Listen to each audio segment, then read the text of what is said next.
Comwell. Gray. Week after week, Palestinian protesters packed City Hall. What have we done to deserve this? Calling on City Council to adopt a ceasefire resolution. Why is a ceasefire resolution so important to Palestinians?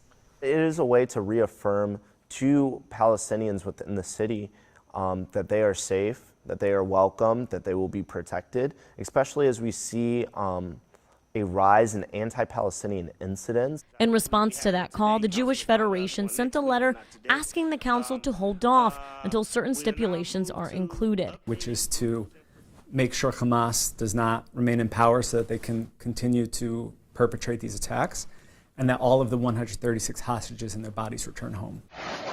This comes on the heels of the October 7th attack where 1,200 Israeli citizens were killed by Hamas fighters, and in response, Israel launched a bombing campaign on Gaza that left more than 26,000 Palestinians dead. In the humanitarian crisis, one of the worst the world has ever seen, which has led those around the world and right here in Cleveland to call for an end to the war. I think a ceasefire isn't just for Palestinians. You know, it's for all parties that are involved.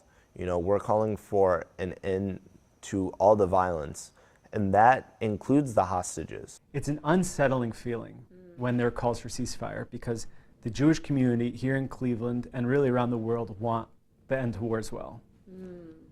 How we get there is strikingly different, but there's nobody who wants to see innocent civilians die on either side. Cleveland City Council has listened to those calls along with stories from so many connected to the region. Once again, what's happening in the Middle East is tragic. Council President Blaine Griffin says adopting a ceasefire resolution isn't easy. When these things are passed, it actually creates more division and not more unity. In efforts to come up with a solution, he's met with multiple community leaders and groups, but still has yet to see a draft that appeases both parties. It's very hard to get the language right in a resolution, especially when it's only coming from one group of people.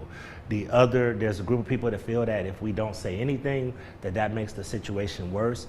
I'm not sure we can get it right either way. He says they'll keep working until they find a resolution that does. In Cleveland, I want us to be more unified. I want us to be more unified, and I want us to address Islamophobia, anti-Semitism, and all of the other isms that we know.